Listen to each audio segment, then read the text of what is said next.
Hello dear friends, welcome back to Spiritism and the Media, your weekly show here on Kardec Radio.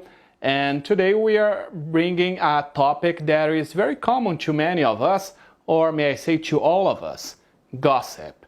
I'm bringing a text here from the book Heart and Soul.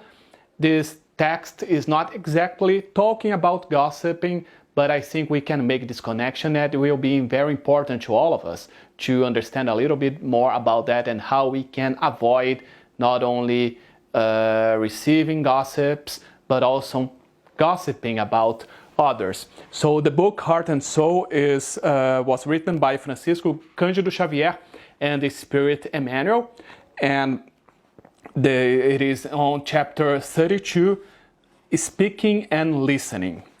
So Emmanuel says, "Let us never forget the creative power of speech. The words you say are spoken with the full force of what you are. So the problem is not only a matter of talking, but talking aiming at the good, with the pruning of every inconvenient for the balance of or safety of the neighbor." So here he's talking about speaking and listening and how powerful the words are. We already talked about that in one of the first shows here, the power of the world and how powerful they can be, and they are.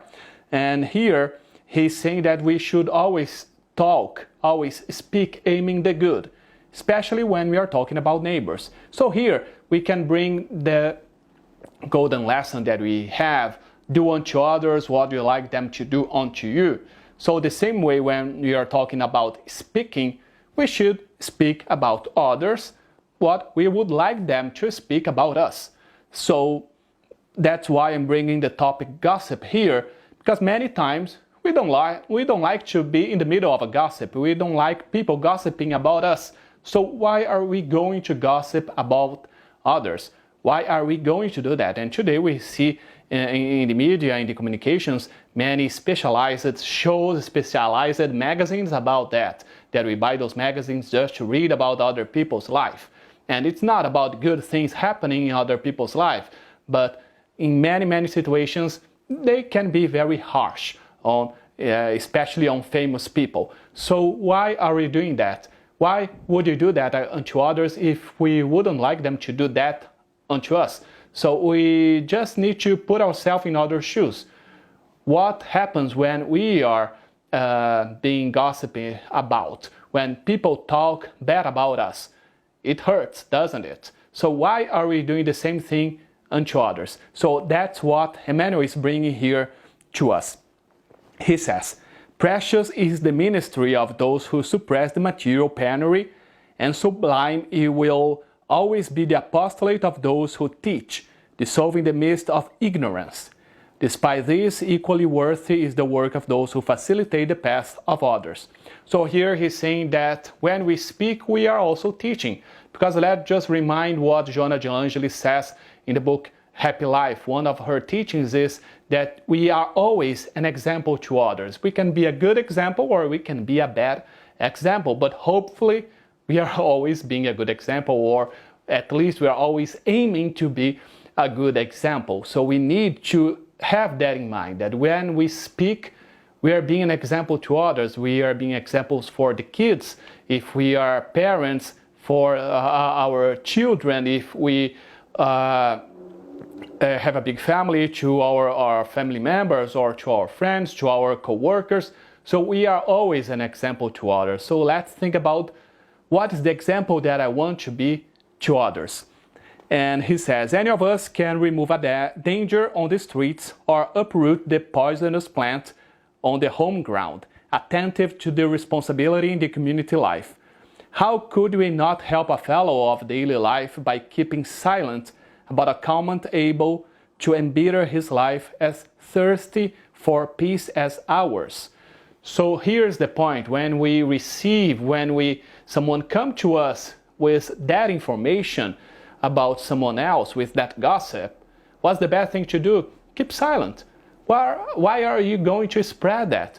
Why are we going to tell that to another person? Just to, as he says here, to embitter our neighbor's life.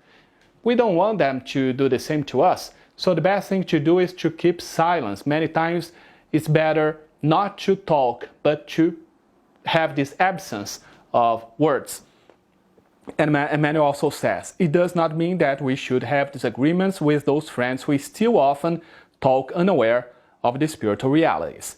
Simply install the filter of comprehension within the acoustics of the soul. So he's not saying that, okay, I'm not talking that information to others, I'm not gossiping, but when someone come to me and gossip about someone I know or someone else, I'm not going to, as he says here, to have a disagreement with that person. We need to comprehend them. We need to comprehend that they are still in a level that they don't see that's wrong, or even if they see that's wrong, they are not able to change that habit. And many times it happens to us because it's easy to talk about others, but it's very difficult to apply ourselves those lessons. So many times it's difficult for us to stop a gossip as well. It's difficult, let's be real, but we need at least to try and to understand that we are doing our best, and we don't need to have disagreement with anybody. We just need to understand that we are all in the same path. We are all going forward, learning. So we are still in this learning process, and each one of us, we have our own time for that. And Emmanuel also says, it is fair to eliminate from our relationship with others everything that traumatizes our feelings, since the golden rule should be called to legislate on the subject so that we do not talk to others what we do not want others to tell us. So here's the final point, the period for him. Here is the point he wants to do. Like we said in the beginning, if we don't want people to do that unto others, let's not do that unto them, so let's keep silent. Above all, let us consider the equipment with which the divine wisdom has clothed us for the control of verbal resources. 2 eyes, 2 ears, but solely 1 mouth. Before a word is foreshadowed on the lips, we have the impulses of the heart projected to the brain, and inside the brain, the same impulses change into thoughts, likely to undergo a rigorous selection, just like it happens to the foods at home.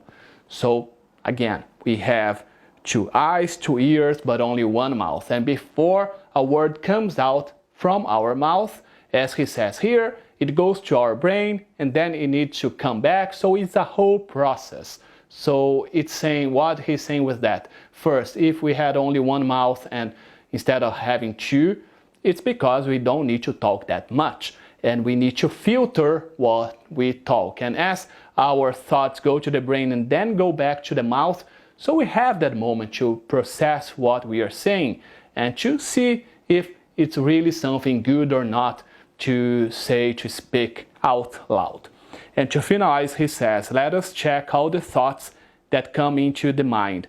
And just like we reject rotten potatoes, every time that unedifying ideas arise, let us turn off the sockets of attention in order to employ distance and oblivion with them. So the best lesson always, let us think twice before saying something, let us think twice, especially before spreading any information that may be hurtful to someone else, that put ourselves in other shoes all the time. And just to finalize, let's read a message from the book Happy Life. So here, number 49. Many people enjoy making negative comments, conveying unhealthy ideas and opinions, and very bad tidings. Be careful in your dealings with such people. They will test your resistance, bringing you shameful messages to pass on to others who will distort your words. Silence under the circumstances is like cotton which muffles the noise of developing evil.